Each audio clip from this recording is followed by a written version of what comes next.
vipi? Tumetia timu hapa katika stendi kuu ya mabasi ya Katavi na si nyingine bana, ni Mizengo Pinda.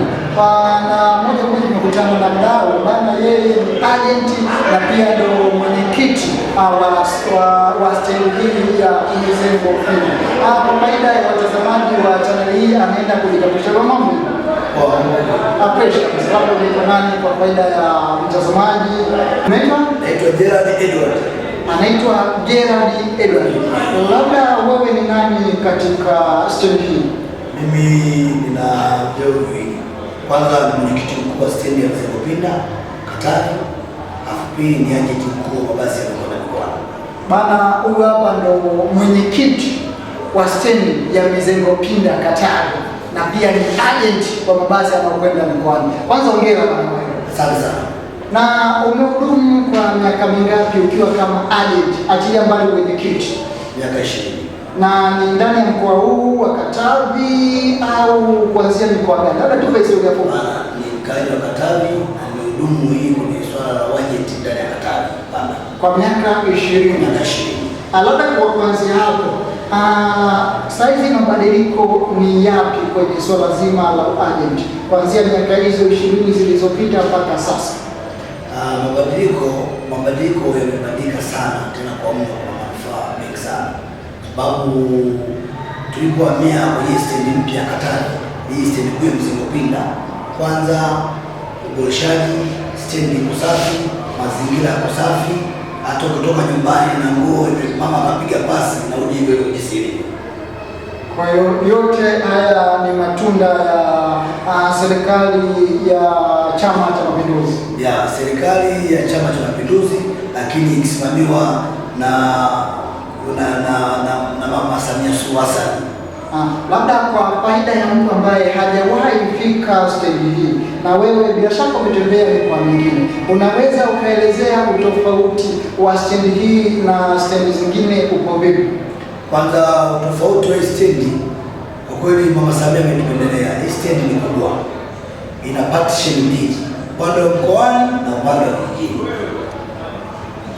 Kwa sababu upande wa mkoani unachukua mabasi takribani kama mabasi kama 65 upande wa mkoani, upande wa mjini kama 80. Na je, ukiachilia mbali swala zima la agent, tuje sasa kwenye uwenyekiti wa soko hili. Imekuwa ikichukuliwa sana kwamba watu wengi sana wanafanya kazi hizi za agent ni kama wale wauni mona. Sasa wewe unaweza ukaiweka vipi jamii ili iwe na mtazamo sawa kuhusiana na watu wanaofanya kazi hizi za agent? Kwa kweli unachosema ndugu mtangazaji sahihi, si kwamba na wewe watu wakituona kwamba sisi tuko stendi inaonekana kama ni wauni, lakini hapana, sisi wauni, ni ajira kama ajira nyingine. Sababu kupitia hii swala la agent, mimi mwenyewe siwezi kuwa mwongo, nina mji wangu na familia yangu na anasoma vizuri, maisha yanaenda. Kwa hiyo sio wauni kama watu ambao wanachukulia. Hapana, sio wauni kabisa. Na pia umesema sio wauni, lakini kuna abiria amekuwa wakilalamika sana wanapokuja stendi. Kuna watu hapo nje walikuwa wakiani ile kuwanania kumpokea huyu yule, kitu ambacho inakuwa inapoteza hali fulani hivi kwa watu. Wewe unaliongeleaje kama mwenyekiti wa soko hili la namna hiyo? Okay, ni kweli siwezi kupinga tukiongea ndugu mtangazaji kwamba kwa utaratibu tuliweka utaratibu mzuri kabisa. Kwa mfano tuko maagent wa magari tofauti. Abiria akishakuja anatoka agent mmoja, anamuuliza unakwenda wapi? Nakwenda labda Sumbawanga. Na gari gani? Nataka labda Sumbawanga. Anaondoka leo anakwenda Sumbawanga hapo ofisini kwake, anapewa huduma. Lakini biashara ya kugombania na mizigo na hiyo sasa hivi utaratibu tumeshavunja na huko. Ikionekana kuna agent anagombania mizigo na nini na anatolewa stendi na yuko na stendi kutoa. Lugha ya matusi imekuwa ni wimbo wa taifa kwenye mazingira kama haya ya stendi, na hicho kitu ni upotofu wa nidhamu. Wewe kama kiongozi wa eneo hili unasimamia vipi sheria na utaratibu kuhakikisha watu wako wanakuwa ni wenye nidhamu? Kwanza hapa kuna katiba yetu, katiba ya usafirishaji kwa Katavi inaitwa MAU. Ile katiba tulijenga wote, tukakaa kama vile tukakaa kabineti, tukakaa na majenti ambao watu wanao hapa stendi ya Mizengo Pinda, na tukapewa utaratibu mzuri, tukaweka na utaratibu mzuri. Kionekana mtu amekuja amelewa, kuna adhabu yake. Kionekana mtu amekuja ametukana matusi, kuna adhabu yake. Kwa hiyo kwa sasa hivi kwa kweli majenti wako makini na hilo swala haliwezi kuja kutokea tena. Okay, umesema haviko kwa vile unavyosema wewe kama kiongozi, lakini tulitoka tu huko nje, hizo lugha zipo ambazo ilishakuwa kama wimbo wa taifa kwa maajenti. Labda unaweza ukazigawa kazi ambazo ziko hapa kwa nafasi ngapi? Kuna maajenti, kuna wafanyabiashara na watu gani kwenye hili? Hapa maajenti, maana hapa stendi kuu ya Mizengo Pinda kuna watu tabaka 3 au 4. Ya kwanza kuna tabaka ya maajenti, ya pili kuna wauza matunda, ya tatu kuna wasukuma matolori yani hawa cargo, ya 4 kuna bodaboda, ya 5 kuna watu wa bajaji. Hivi agenti ni yani, agenti anafanya kazi gani? Kumweka sawa na mtazamaji kwamba agenti ni mtu ana aina na ukifika stendi utamtambua agenti kwa mfumo huu na huu.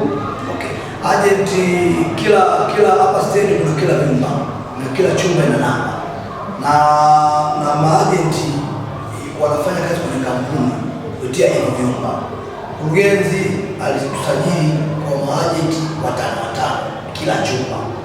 Tuna nembo ya kampuni husika na tuna namba ya chumba husika. Kwa hiyo tunamtambua agenti kupitia namba na nembo pamoja na aina ya t-shirt ya na pia agenti kazi anayofanya kubwa ni usafirishaji, kukatisha tiketi. Sasa utofauti wa yule anayeenda kule nje kumchukua abiria hapo anamleta huku, kuna kitu wake nakiona mtu akifika stendi yule kama anasafiri, kuna mtu ambaye atanipokea begi kule nje na nitaletwa, kuna mtu ambaye anaweza nikamkuta kwenye gari au ofisini ndo ananipa tiketi. Watu wawili, huyu anayemkuta ofisini ndo ananipatia tiketi ni nani, na yule ambaye utamkuta kule nje na kunipokea kuleta ndani ni nani? Okay. Yaani hao ndugu mtangazaji wote ni timu moja, hao ni agent, lakini wamegawana mtego. Kuna yule ambao anakuwa pale mlangoni ambao ni watu wa kampuni tofauti. Kwa wewe kama unakwenda Mwanza unaambia kuna Alice, kama unaenda Mwanza kuna Nyange, kama unaenda Mwanza kuna Zeno. Kwa wewe msafiri unachagua gari kampuni husika. Ukisema ni Alice unaondoka na kijana wa Alice. Yule kijana wa Alice atakupeleka moja kwa moja mpaka ofisini. Ofisini utamkuta dada mashine anahudumia tiketi. Kwa hiyo pale unachukua tiketi yako, basi unatulia pale moja usafiri. Okay, sawa. Kuna wafanyakazi matabaka mawili, kuna jinsia ya ke na me. Labda kwa kuweka uwiano sawa, mna sheria yoyote ambayo inaepusha vitendo vya unyanyapaa kwa upande wa wafanyakazi wa kike? Upande wa wafanyakazi wa kike, sheria yetu maana unajua tuko kama kimoja, sio yote ni agent. Lakini kama unavyosema mtangazaji kwamba unapanda kwa jinsia mbili.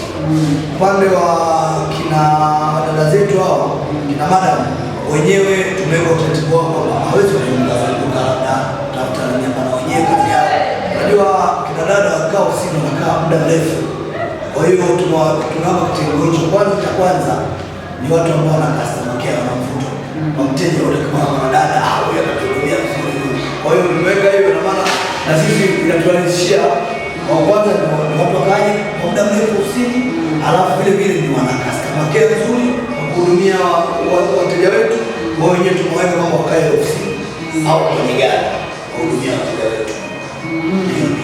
Labda naongelea inapokuja swala la mmoja kakosewa heshima labda na agenti wa kiume, labda wewe kama kiongozi wako unatumia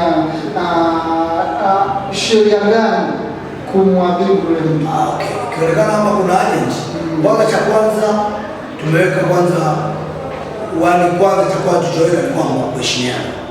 Kwamba umchukulie agent wa kike ni kama wewe vile. Tofauti ni jinsia. Kwa hiyo tumeweka utaratibu, ikionekana kama kuna ajenti amemkosea mwanadada yeyote hapa, kuna adhabu zetu, aidha za faini au za kutoa kabisa kuvua uajenti